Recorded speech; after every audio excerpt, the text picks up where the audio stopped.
जब मुख्तार अंसारी पंजाब से उत्तर प्रदेश लाए गए थे तब भी वहां पर बहुत ज्यादा उनकी रुग्ण अवस्था थी। ये अब दुर्भाग्यपूर्ण है कि बावजूद सर्वोच्च और सर्वश्रेष्ठ चिकित्सा के मुख्तार अंसारी को दिल का दौरा पड़ा, जैसा कि बताया जाता है, और उससे उनकी मृत्यु हो गई। समाजवादी बसपा वगैरह के पार्टी का जब टाइम आया तो फिर उस समय इन्होंने अपना आर्थिक साम्राज्य और आपराधिक जो इनका प्रभाव क्षेत्र था उसको बराबर बढ़ता गया। इसमें योगी जी जब आए हैं तब कानून का शिकंजा इन पर कसा गया है और जो पुराने केसेस थे उनमें इनका प्रोसिक्यूशन हुआ है। इनकी कुकर्मों का एक न एक दिन तो अंत होना ही था, वो अंत अब हो गया। देखिए, अभिरक्षा में, न्याय की अभिरक्षा में किसी की भी मृत्यु अगर होती है तो ये एक गंभीर विषय है और उसके बारे में एक प्रक्रिया बनी हुई है।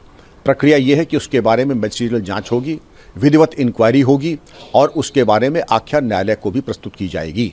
लेकिन मैं आपको बताना चाहूँगा कि जब मुख्तार अंसारी पंजाब से उत्तर प्रदेश लाए गए थे तब भी वहाँ पर बहुत ज़्यादा उनकी रुग्ण अवस्था थी उनकी, और बड़े बड़े अधिवक्ताओं ने माननीय न्यायालय को भी अवगत कराया था कि मुख्तार अंसारी की तबीयत अच्छी नहीं है, बल्कि बहुत ख़राब है और उन्हें निरंतर मेडिकल चिकित्सा की और इंटरवेंशन की ज़रूरत है।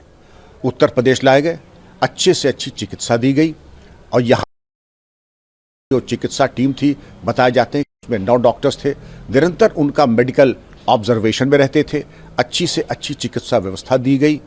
ये अब दुर्भाग्यपूर्ण है कि बावजूद सर्वोच्च और सर्वश्रेष्ठ चिकित्सा के मुख्तार अंसारी को दिल का दौरा पड़ा, जैसा कि बताया जाता है, और उससे उनकी मृत्यु हो गई। देखिए, मेरे समय में पहली बार ऐसा हुआ था उत्तर प्रदेश के इतिहास में कि जब माफिया के विरुद्ध एक सघन अभियान चला था। और मुझे याद है ज्यादातर जो माफिया थे वो या तो जेल के अंदर थे, 2 माफिया पे मेरी पकड़ में नहीं आए जो, और कैसे बच गए वो भी मैं बता दूं। एक तो मुख्तार अंसारी थे, वो भूमिगत हो गए थे, अंडरग्राउंड हो गए थे, वो कहाँ है अता पता उनका कोई नहीं था। आज की मतलब जैसे हमारे बाद में वो मूछ पे ताव देके घूमने लगे थे, वैसी बात नहीं थी। He went underground, he disappeared and nobody knew his address, कहाँ है। तो फिर हम लोगों ने उनके घर की कुर्की करा दी थी, पहली बार उनके घर की कुर्की हुई थी मेरे कार्यकाल में। तो ये फिर जब हमारा कार्यकाल खत्म हो गया उसके बाद समाजवादी बसपा वगैरह के पार्टी का जब टाइम आया तो फिर उस समय इन्होंने अपना आर्थिक साम्राज्य और आपराधिक जो इनका प्रभाव क्षेत्र था उसको बराबर बढ़ता गया। और ये तो फिर बाद में योगी जी जब आए हैं तब कानून का शिकंजा इन पर कसा गया है और जो पुराने केसेस थे उनमें इनका प्रोसिक्यूशन हुआ है।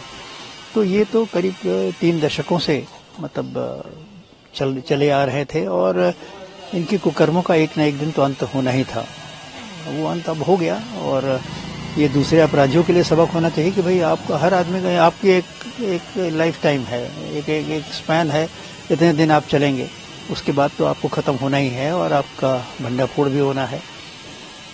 आतंकवादियों का भी यही होता है, 2 से 4 साल तक उनकी लाइफ रहती है, उसके बाद कब पकड़ जाए कब खत्म हो जाए कोई ठिकाना नहीं।